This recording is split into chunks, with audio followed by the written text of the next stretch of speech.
This week on Intrigued Full Effect.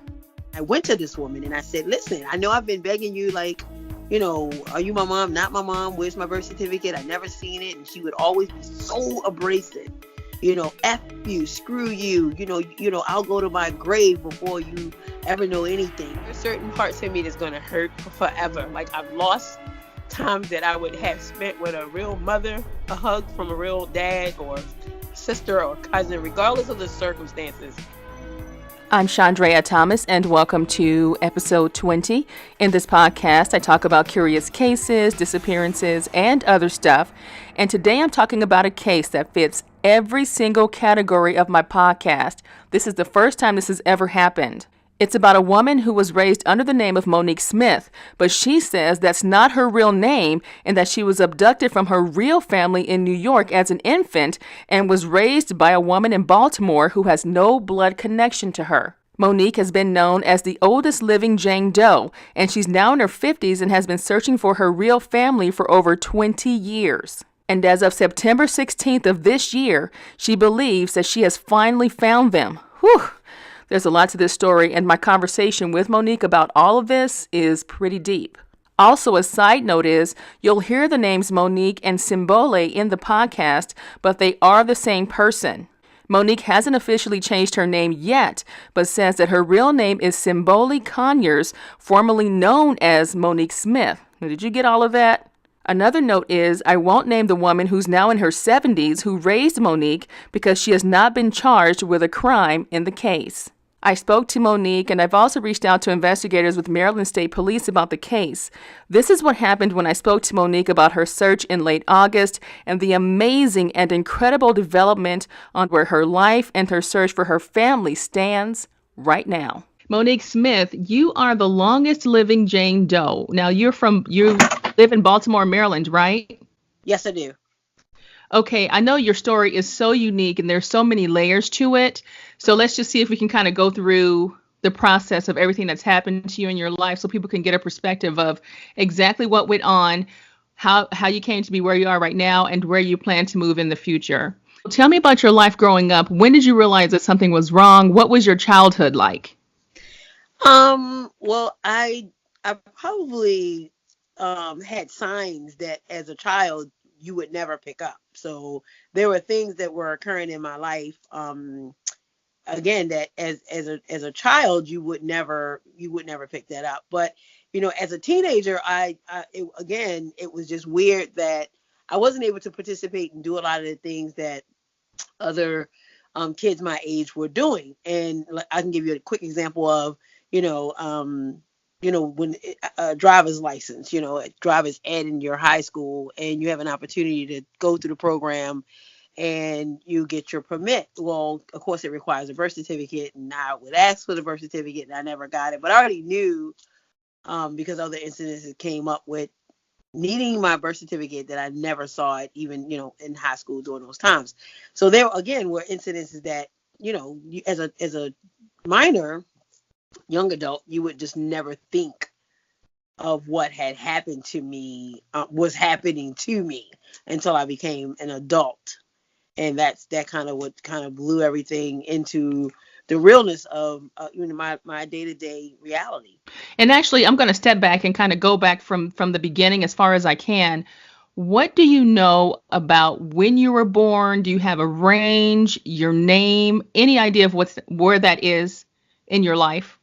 Well, currently, my range is, I'm assumed that I was born in either 1965, 1966, or 1967. And that range came from the documentation that I was able to gather from several municipals, because in order for me to have gone to school, get a social security number, forms, had to be filled out. So me having individuals go through the archives and basements and dust off the boxes for them to give me, copies of the microfiche. And the applications came in, it was just inconsistencies everywhere. The dates of birth were different. My name was totally different. Like you're calling me SMonique Smith today. I have documentation that said my name was Monica. And again, I was at the assumed age of 29 or 30 when I was in possession of those documents. So that was a long gap that, I lived without even knowing that it was just so wrong and, just falsified. Hmm. So tell me about this woman who was raising you. Were you the only child that she had, the only child in the house? What was that whole experience like? Yes, yes, I was the only child. So there were no, assumed siblings, or I don't think she could conceive. I later found out, and again, this is some speculations that she could not conceive, but I know that she never had children. So yes, I was raised as the only child, and it was a horrible living. I think the attempt of keeping me hidden, staying in the house, really not doing much.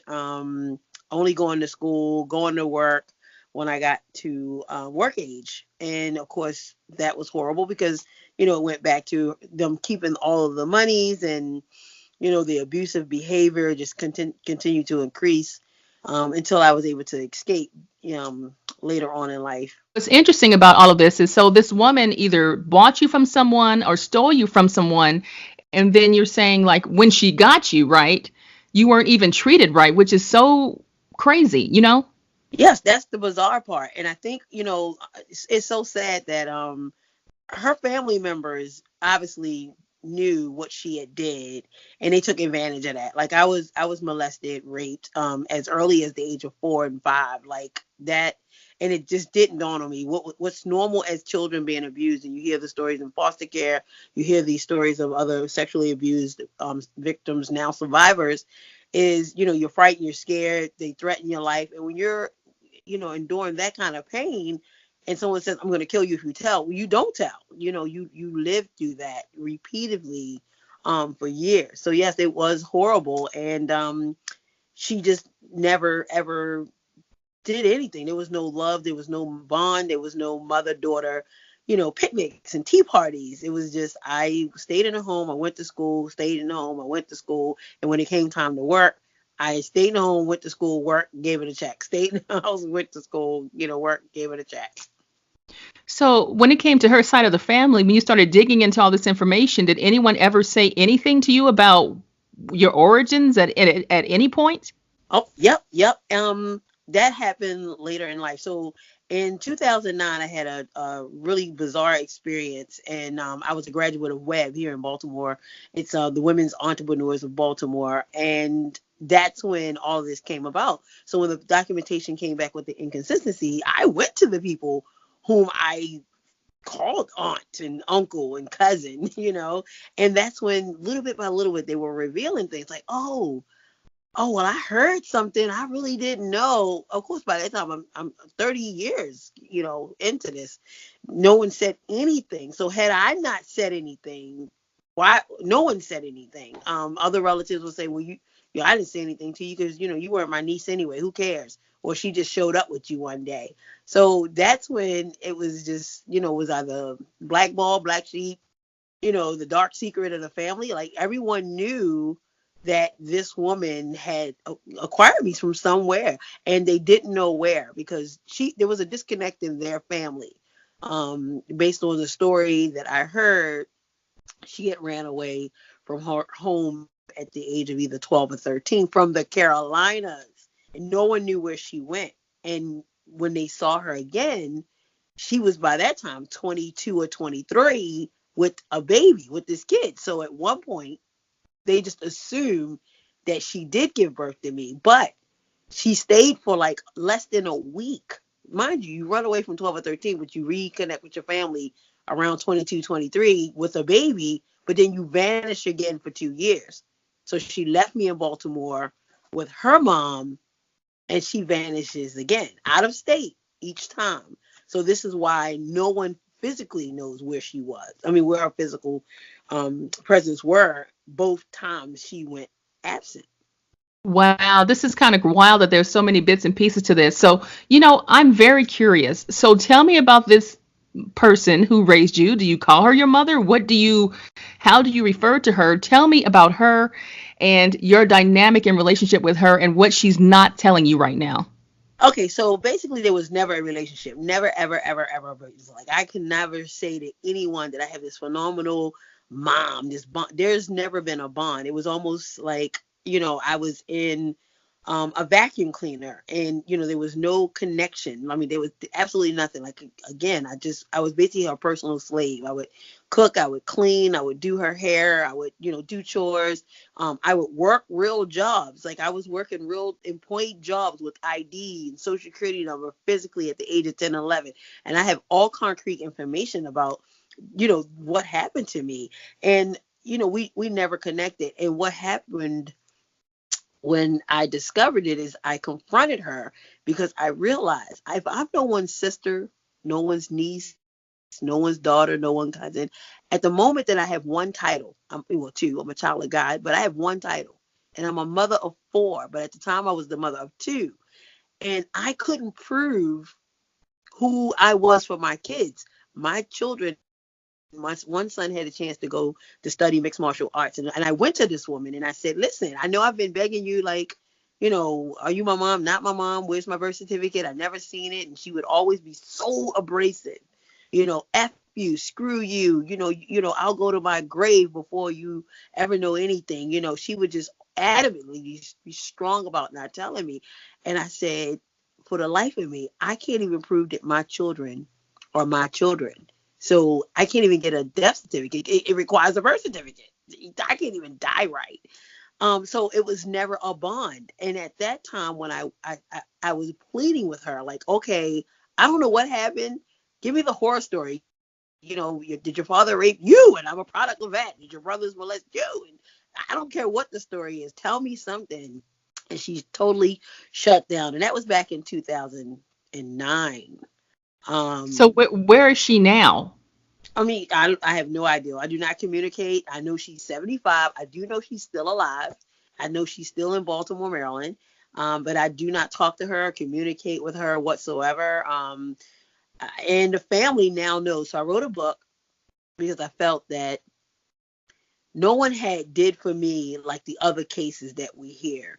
There weren't organizations out in the 60s. So, me going to New York and Ohio, I went to everywhere that the fake papers said, and that was probably crazy because they were fake papers, but to try to find out, did I really exist? I spent thousands of dollars on detectives and private investigators, all of the municipals filing fee. And I'm like, oh my God, I'm looking for Monique Smith. Duh. Like, this is a fictitious name. Like, it spiraled out of control. I'd already lost so much money trying to keep my sanity together to raise my children. And it kept escalating. And so going to organizations and, like FBI, the police department, how do you walk into these agencies and say to them that you have this horrific story and you don't have proof? Like, they don't get it. Like, it has taken the most 2 recent popular cases for now everyone to get the aha moment that the parents who have been doing searches for their missing children, mothers and fathers who did the right thing by notifying the authorities, getting a police report, contacting the National Center Missing Exploited Children, giving out the pictures, so they could actually blanket the country with, where's this missing child? It just wasn't in the cards for me because this happened to me in the 60s. But thank God that they're coming forward now, because now it kind of ties in to, like, that happened to me. And I'm trying to tell the world that all missing kids aren't dead. They may assume that I'm dead. And I try to, tell this woman that in 2009, when she again shut me down from telling me, how did she acquire me? Where did she acquire me from? So it's really been, I thank goodness I haven't been re-traumatized over the years, because it deep in my core, I have overcome, but the pain. Well, here's something that's interesting. As far as the woman who acquired you, I'm trying to figure out the best way to refer to her. Perfect. Do you mention her name? Do you say her name? Is her name really her name? I mean, have you investigated her to find out who her friends are, who her people are truly, and where she really was at the time? Have you ever been able to track anything of her? Nothing whatsoever. Now, law enforcement, which I can't share, the state of Maryland, I can share that there is a legal binding, like a police report filed, and this is what was some of the newer processes that I was able to do recently. and that they have it because she too is an alias. So yes, she has multiple names, and they can't release to me all of it yet until they are, come to a full, I guess, investigation. But you know, I could die a nobody waiting for everyone to figure out this rare situation that there's nothing to model again. No, I'm just saying. So I'm just like, her family, were they her real family? I mean, I'm thinking all this stuff now, these real people who were Oh really my related goodness. to her. Well, here's the good part. Here's the great part. So one of her siblings, her brother, was devastated. When I wrote the book, I Am the Ancestor Before I Die, I'm going to share my story. He read the book. The whole family read the book, and they knew. And I looked at them all, and I said, you played a role in this. Like, no one said anything. Everyone turned a blind eye. I was beat with bats, bricks. I mean, I didn't even get the pleasure of the whip and the switches from the trees. I would have taken extension cords, 2x4s. I mean, come on. Like, the abuse that I endured as a child is bizarre. And if he just felt so compelled, like I was blind. I never knew anything about this. And two things that he did share with me. He said, oh my God, when she showed up with you and we said, what, you had a baby? No. Well, who's this baby? Well, she made an attempt to say my name.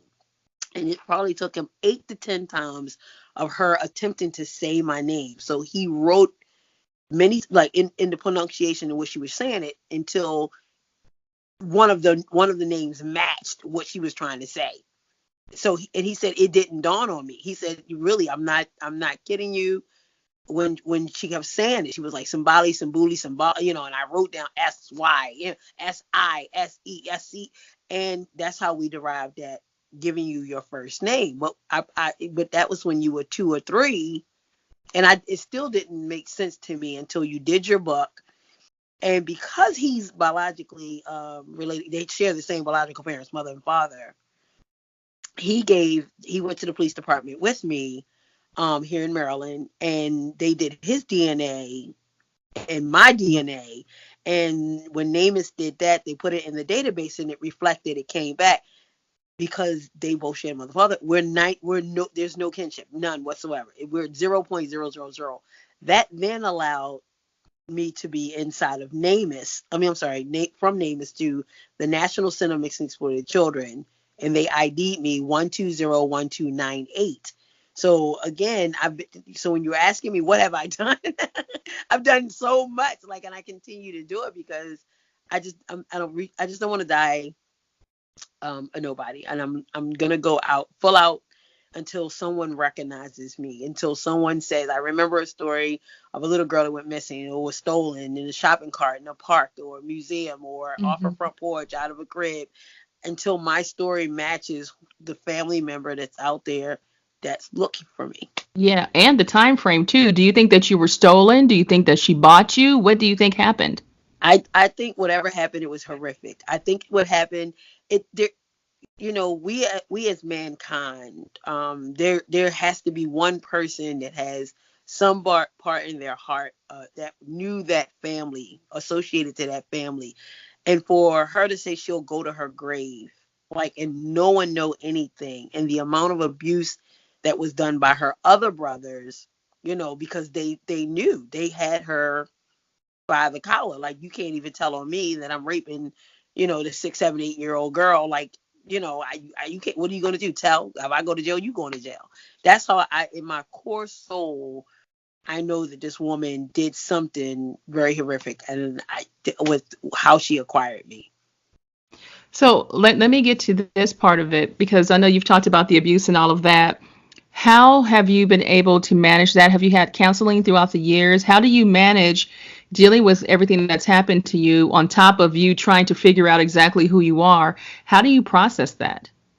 It was, I can only thank my creator, because the more I look at, like, my timeline, I should have been psychologically unbalanced. Like, I know in my heart, my spirit, the one thing I wanted to be was a mom. Like, I don't know if that's one of those situations where, you feel like, I'm going to be a better mom than my mom. I'm going to be a better dad than my father was, and I think maybe because I yearned for a relationship or a mom, my goal was, I didn't want to be a physician. I didn't want to work as an attorney. I only wanted to be a mom, and God blessed me with 4 children. And because I was so focused on being a decent human being, I refused to be evil and inflict pain on man, or harm on another human's life.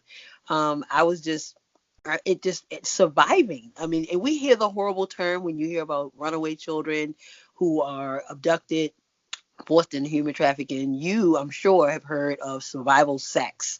So to me, living the life that I had to live to acquire jobs and other opportunities to become an author, to me, it's survival. If I die, what do I do with my children now? Right now, I can't even tell them that we have land in Texas or we have good hair because we have, Indian in us. I have to live this life in its entirety the way God has given me this assignment until the end. So that's the hunger, that's the passion, that's the drive. And I just refuse to have my tombstone say, here lies a nobody. That's not my goal. I just know that there's hope. I want to let the world know that every single long-term missing child that people think that's dead, we're here, we are alive. It's hard to say, we're living beyond the milk carton. This is life beyond the milk carton. For a cold case, there are detectives that I've been working with, and they see me and they hear my case and they study it and they go, you know what, you've given me new hope, and that's the goal. Well, you are certainly somebody, for sure. Thank you, thank you, Absolutely. thank you. Absolutely, absolutely. And just so I'm clear, getting clarity on this too, exactly how long have you been searching for your identity? So did this started back in 2006 exactly, or was it, at what point did you say, I don't know who I am right now? It started once I graduated from the web program, because then trying to become an entrepreneur, I had to be licensed and bonded. It required a background check, and again, it was invalid. And that's when I really sat down. So it actually started in 1996. Um, and And so you were like somewhere in your 20s or something like that, Yes, yes, give or yes, take? Okay, give mid or take. 20s. Okay. Do you have any idea or clue or speculation as to where you may have come from? No, and again, that's the unfortunate part is when people say, "Well, have you tried this and have you tried that?" So yes, I'm in Ancestry.com. Yes, I'm in 23andMe. Yes, I'm in Namish. Yes, I'm in the National Center for Missing Exploited Children. And that's the difficult part, because the paperwork was so wrong. It was falsified. Those states that she referenced, were just states that probably popped out of her head. I mean, I'm walking around with raised sealed documents from one of the state, which was New York, that says, please don't come back. We've checked every year that you've given us, every name that you've given us, every date of birth, and there's nothing. I went to the police department. I have the detective's name, police officers, the bureau, the captain's name, and even when it shifted, when Manhattan and Brooklyn and Queens, when they all shifted the bureaus, and the police, the district switched, and they look for any news articles, clippings, police reports about a missing child, an abducted child. And again, it just tore me apart that I was chasing not the darkness, because it was Mhm. fake. It was fake. But until I had to pull myself together and say, you're searching for, a phantom, basically. There's nothing, that person doesn't exist. Right. So I'm going to ask you something really quickly, and then we'll move on to another phase of this. So I want to ask you about your kids. I remember researching your story and you saying something about like how you've always had really good health. You haven't really had any things go on health wise and things like that. Tell me about that. And then when it comes to your kids now, I mean, so they know who their father is, they know who their mother is to a certain degree, right? I mean, they know that Yes. you're their mother. So how do you navigate that with your kids? Well, the good part about it is I would love to meet my biological family, because their genes must be on point. Like I stand, I'm either 52, 53, or 54. I've never had sinuses. I've never had a headache. I've never had a menstrual cramp. Like I have no diabetes and no hypertension. Nothing. Like absolutely nothing. And my kids all had perfect attendance, like their entire school year. Like they too do not have anything. I know at one point, unbeknownst, they didn't know, that I was constantly getting them checked twice, as they were growing up, because I did not have history to tell them, when we have cancer in our family, we have alopecia in our family. So to me, just to ensure my role as to making sure that they didn't have anything that, we couldn't take care of early. So that was important to me. Now that they do know, it was a challenge, because I was the mother, the father, the sister, the brother. I was trying to be that mom for them as their family. And when the book came out, my one son said, "Oh my gosh." He says, "Is that why we never have family reunions?" He goes, "That's why we never get long distance phone calls like now." So Mm. it was even an aha moment that in 2009, because I gave them a choice. They were young. Did they want to use their real name in the book? Don't use the name. How would they feel like that into adulthood? So I helped them help me with some of the decisions, because again, they now are a part of this legacy. This is going to be our time capsule. This is our story. This is it. This is the ancestry that I have to give my kids, is this story that we have no connection on my side of the family. So let's get into how you can actually survive and make a living. I mean, from the standpoint of, getting ID, getting a real ID, because you can't fly anywhere without a real ID come next October. So what has that process been like for you, and how do you function now? I'm like, sure, people are like, how do you file your taxes? How do you function? You know what I mean? Like, how does all that work for you? Well, without crying, because I swear to God, since started, as soon as you talked about that, like, I don't care that people say, "Oh, you're not over it, you're not over it." There's certain parts of me that's gonna hurt for forever. Like, I've lost time that I would have spent with a real mother, a hug from a real dad, or a sister or cousin, regardless of the circumstances. When this first happened to me, when I knew that my documentation were all false, I was already working at very prestigious companies, and I knew that what I had presented to them at the time were what was presented to me, and I guess it kind of filtered through the process.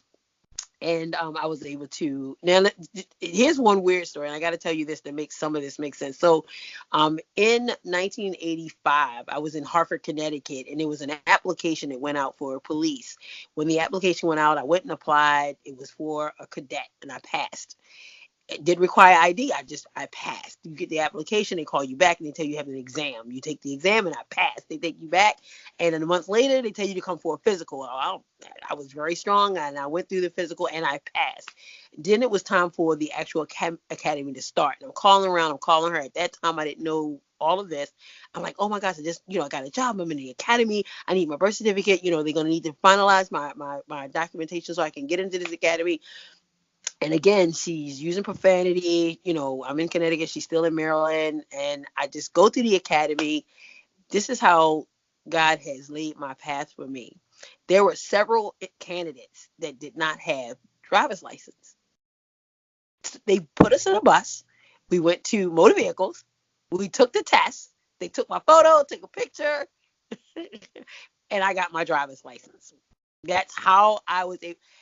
Now, the sad part about it is, as the course was going on, the portfolios were being reassessed. And of course, my birth certificate was missing, and I was confronted that, again, I had to leave the academy. So it wasn't a surprise to me, because, again, I just shared with you about not being able to get my driver's license when I was in high school because I never produced the birth certificate. So I figured eventually, because they were asking, I was just riding the bandwagon. So the driver's license from Connecticut afforded me the opportunity to open up a bank account. No one asked for a birth certificate. It allowed me to get a job. Now, where it became a problem is again, when my son had to go somewhere, I couldn't prove my kids were my kids. My insurance policies would not work, because you have to have a birth certificate to get a death certificate. I can't get a passport to travel the country or to leave the country because I don't have a birth certificate. So now, like you said, with Maryland, the new smart IDs, and this is all because of 9/11 identity theft, people are tightening down on that piece. I have to now do what? Attempt to um, um,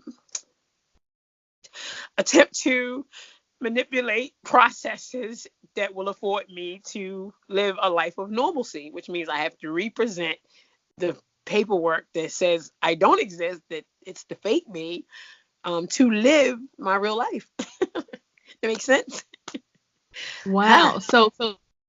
So basically, is that what the police tell you to do? Or I mean, is that what the Social Security, like, who tells you to? I That is just just know. Yeah, well, if I go to the Department of Motor Vehicles and I need my license and they tell me what to bring, I bring them what paperwork I got, and it's they choose whether or not to accept it or decline. Decline the documentation. So right now, I'm currently pending because my driver's license expired. I submitted my information, and my driver's license now is currently pending whether or not I'm going to get, they're going to use it, which is really sad because the Maryland ID, this is what's sad about it. The Maryland Smart ID is designed, it's set up so people can have their proper documentation validated. So if I'm given a driver's license, what does that say for that process? When you're talking about immigration, when you're talking about 9/11, when you're talking about identity theft, what's going to happen? Because that means that I'm still riding on, fake paperwork, a false identity. and that's a constant struggle and constant reminder of your situation. It's going to Wow. forever be a constant reminder because, again, when I die, my kids still won't have a legal name. They'll know me as a mom. They'll know me as their ancestor, but we won't know our lineage. We won't know that part. And that's what hurts, I think, the most is that. And I'm hoping I'm doing my ancestors proud. Well, you know what? Hey, it's not over just yet now. You still got some Oh, time. And you yeah, said you got yeah. good genes, so hey, you still have some time here. So wait a minute. Yes, we can yes, I I mean agree. we can I still concur. make this thing happen. Um so you're saying that your DNA is on ancestor.com, Yep, 23andMe, the National Center for Missing and Exploited yep, Children, and NamUs. yep. And so through all of those things, you were never able to match with anyone. Can I ask you a quick question? You won't be offended. Sure. Are you in ancestors.com? No. Boom. Thank you very much. I love you already. See, this is my struggle. So when I'm doing the interviews or someone's I'm having a meet and greet about, being an author, and people say, "Oh my God, you should be at ancestors.com." If the population are not in there, if the numbers are not high, then I'm not gonna match. It's not. I'm not gonna Mm. match. So right. So that's what's taken a lot of people, so a long time. And people are building the trees. They're building the trees because if I put my DNA in ancestry.com and I get my 4 children to put it in, of course we're gonna match because I have me and my 4 children inside the program. I would have to continue. We would have to continue to ask every family member to get your information in there. And you're a prime example. People will ask me, how come you're not in the ancestry.com? I am. I haven't had a ding. It would take the world, billions of people to be in there. Like right now, it takes me way back to Congo. I don't want to go that far just yet. It's not, I don't want to go there. As a matter of fact, it's unfortunate. No birth certificate. I can't even go to Congo. Hmm. When it Yeah, comes to your yeah. everyday life, do you have a regular job? You go through your process of life just normally? And Yes, that's the good part about it. The only thing that was scary is like the financial institutions. If it gets to a point like wow, because one day one lady saw me. She goes, "Oh my gosh, I saw you in the news when Amanda Berry was out there, and they came to your house and they did this big interview." And I'm thinking to myself, I hope she doesn't put two and two together when I do my bank account because I gave her that same fake ID. Like, oh my gosh. So there are panics and there are scares like that. But I have a job. Fortunately for me, I work for a company who at the time I gave my driver's license. They're not questioning anything. They don't have a problem with it. I've been there for 15 years. I don't know what's going to happen when I retire. Like if I see God see fit to allow me to see 62 and 65, I'm going to look at the same agencies that gave me this number. You cannot possibly question me about giving me my benefits when you produce the number. wow, and that's something that you have to think about. That's just wow, it's just kind of hanging. That's just Yes. Yes. you have been able to take your situation and you've been able to help other people as well. Tell me about how you've been able to do that and what are you doing? Well, broken and broken. I haven't been broken. Like I said, I think God set me free before I knew I was free, where I didn't go into depression, become, drinking and substance abuse and, the physical abuse. It didn't allow me to not trust people and not, love on people. I think my desire as a child to still want to see, good in me towards other people was so important to me. And so when I wrote the book was designed to proceeds should help recovery efforts. And my very first check, I was very proud that I wrote to John Walsh himself for $5,000, and it was to the National Center of Mixed Exploited Children. But there were two agencies in the city of Baltimore that also supported, young adults, runaways, anyone who would be involved in it. I didn't see missing children, like I didn't see the families, but helping the agencies so that supported that made sense to me.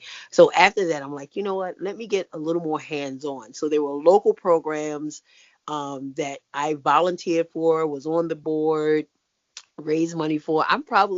I know for a fact that I'm at about $60,000 raised from speaking engagements and the book sales and regular donations and corporate entities that would write checks directly to the charities that I was supporting, which was that was that was the best thing to me. Helping the people that I knew that are looking for me, throwing out the awareness.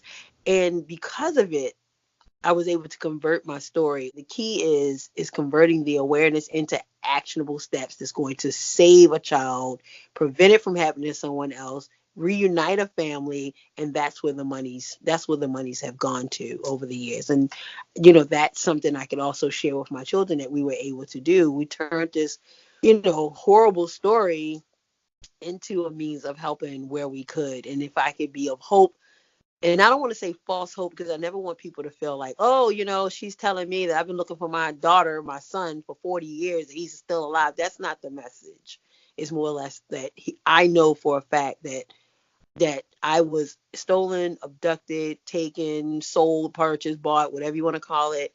And I'm still alive, unidentifiable. And there's one person, two people, someone out there in this universe looking for me. And I'm grateful for having the opportunity to raise the awareness and also be able to provide funds to support some of the programs. What would you say to, I have two questions, well, a couple more, but what would you say to the woman who acquired you? I'm going to say it that way again because you seem to be good with that.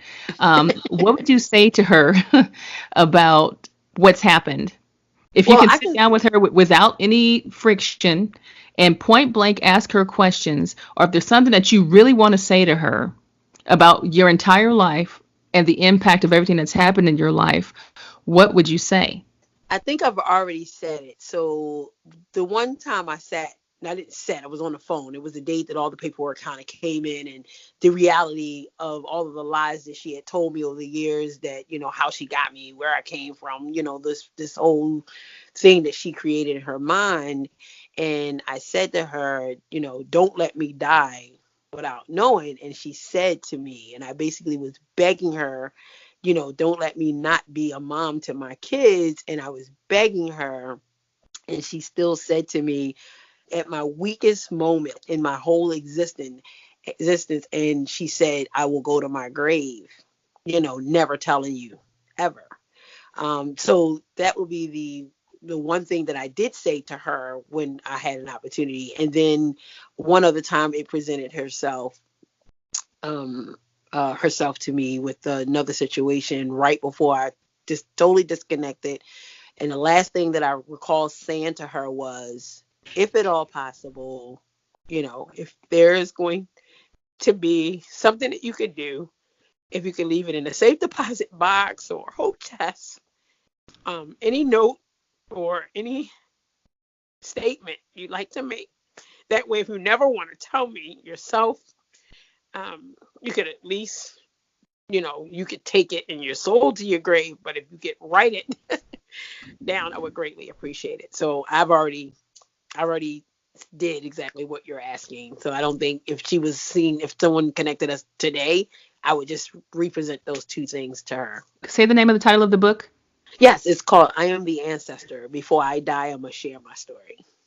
Okay, so that's the book. So tell me quickly about the documentary. I know that you have a kind of a different process for how you're handling that Oh, yes. documentary. The documentary is called The Longest Living Jane Doe. And the reason why I derived at that is that one of the agencies that I worked with, which was the Salvation Army. Everyone knows that the Salvation Army was out well out before the early 1800s. And they specialized in, missing people, homeless people. And I worked really close with them when I first discovered what happened, because they were one of my thousands of people that I reached out to get help from, Missing in America, Unsolved Mysteries. And they sent me a letter back saying, oh my God, like their vice president said, oh my God, like you're a living Jane Doe. And that was back in 1996 or 1997 when I got that information from them. And, I proceeded to live my life, and, I was okay with that part. So the documentary basically is just another opportunity for me to share my message, to tell the world that, we're here. Don't give up looking for us. And I'm never giving up looking for my family. And because of the book sales, and I know what we've been able to do with the funds from the book sale, the documentary, that is my goal. My goal is to continue to raise awareness, but raise funds that's helping. We hear Greyhound right now allows runaway kids that were reported missing. They transport them and reunite them with their family. Uber is now on board with the National Center of Exploited Children, that if a child goes missing, they ping the drivers of the zip code where the child goes missing. So, that's my goal. I'm no Ashton Kirshner with his human trafficking platform, but my goal is I've been very successful with the agencies that I support. And I want to do the same thing with the documentary. So the documentary has been seen one time. It's scheduled to be seen two more times. And it gives me an opportunity to control it right now. I mean, that can change any day now with the individuals that I've been working with, to get the message out there. But right now, I will lose the rights and the ability to allow the funds to go to the agencies that are building the recovery that we need for the individuals that are rescued or reunited with their family. Closure, even with NamUs, people don't realize sometimes you'll find body remains under benches in abandoned homes. You find, a car, and that those are donations from the public, from the community, that help fund those forensic tests and exams, the kinship tests. They're $1,000 a piece. So when I'm donating the funds to those agencies and organizations, I know that I'm helping because of my story. This mission will live through that process. As you went through the documentary process, did you learn anything new about yourself? I don't think I learned anything new about myself. It showed me why I was doing it. It really had depth to it. It meant I was I'm more in tune with making sure that I'm giving my truth to my children. I don't never want them to think that, I didn't live full out for them. Like I gave up. Like I could actually give up. Like, I am a homeowner. I have a good job. I have a home. It's, paid for. And so I can stop. I can shut up and, just keep living as this fake Monique Smith. Just be quiet and die. Just die. But who would do that?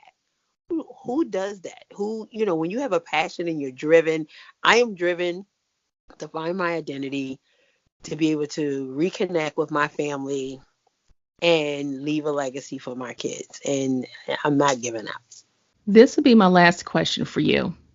If by chance there is someone out there looking for you, and those people, for some reason or another, here's this podcast, what would be your words for your family that you've been trying to find so desperately? Your birth family, your blood.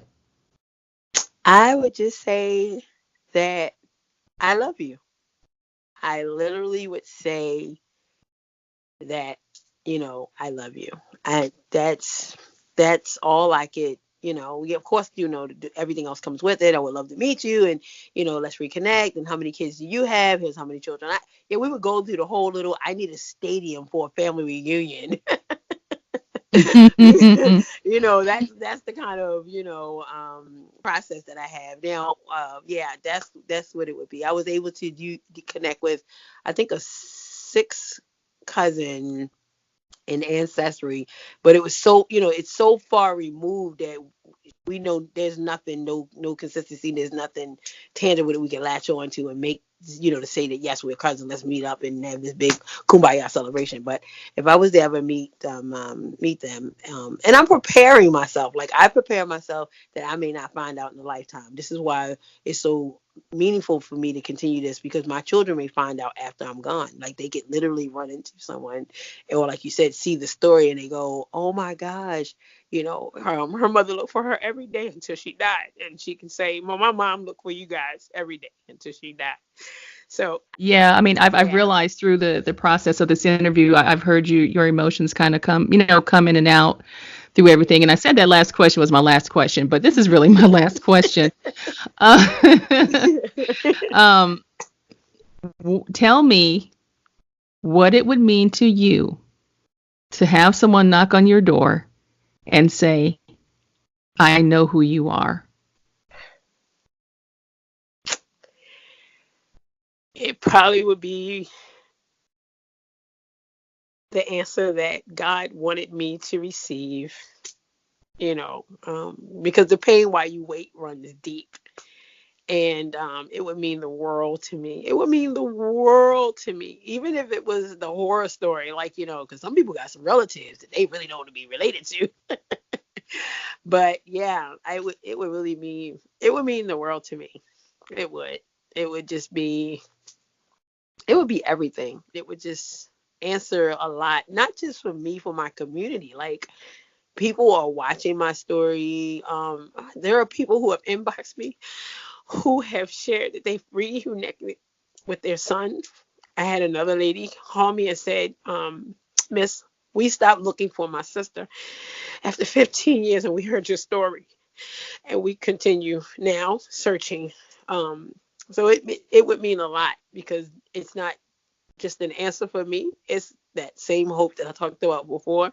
And it's like an answer for so many other people. Soon after my interview, Monique's life took a dramatic turn. On September 16th, 2019, Monique says she got a call that changed her life forever. She says investigators told her that they found her birth family. Then on September 28th, the moment came when a woman named Veronica Conyers met Monique for the first time. Monique says it's her oldest blood sister, a relative who has also been trying to find her. Monique says that Veronica confirmed that Monique's birth name is Simboli and that there were a total of 7 kids in her family. She also got details about her birth mother that we hope to share in the future. This is sound and video from the moment when Monique met the woman she believes is her sister. I thought this part of the color purple when they come out and you see the fabric.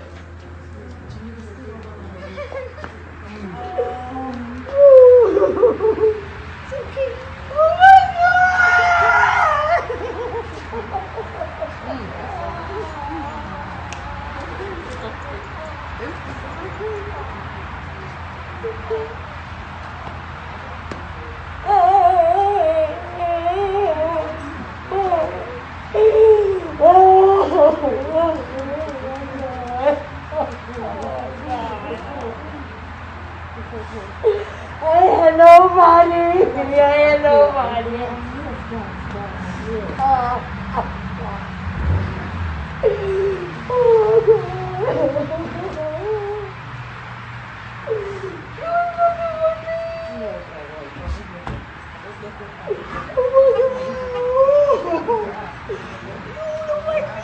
She looked like me. She looked like me. She looked like me. We got the same girl. Oh my God! Thank you. Oh my God! Turn around! Look. She looks like me. They've been waiting on you. We've been. I can hear that. It's okay. It's okay.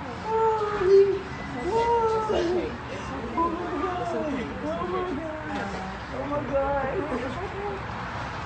It's okay.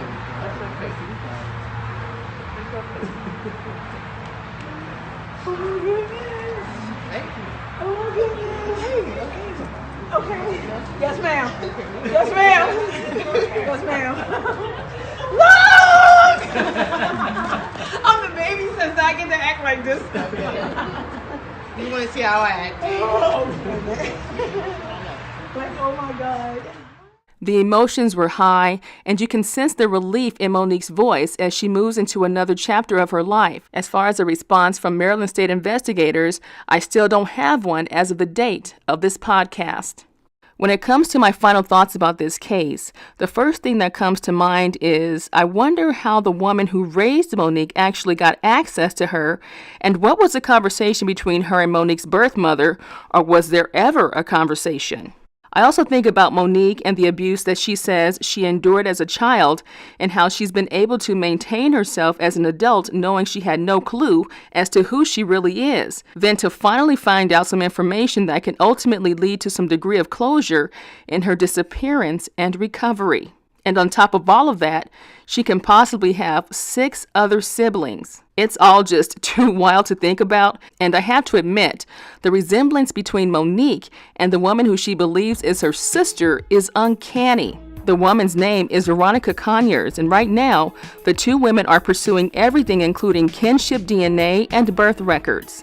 And since their first meeting, Monique has traveled to New York to visit, and she's in the process of getting her legal documents. This is an amazing story, and I'll be sure to have updates when the final DNA results are in, and I am told that can be 6 to 8 weeks from now, so stay tuned. If you have a story that you want me to check out, just visit me on the Intrigued Full Effect website or via email at intriguedfulleffect@hotmail.com. Until next time, be safe and stay true.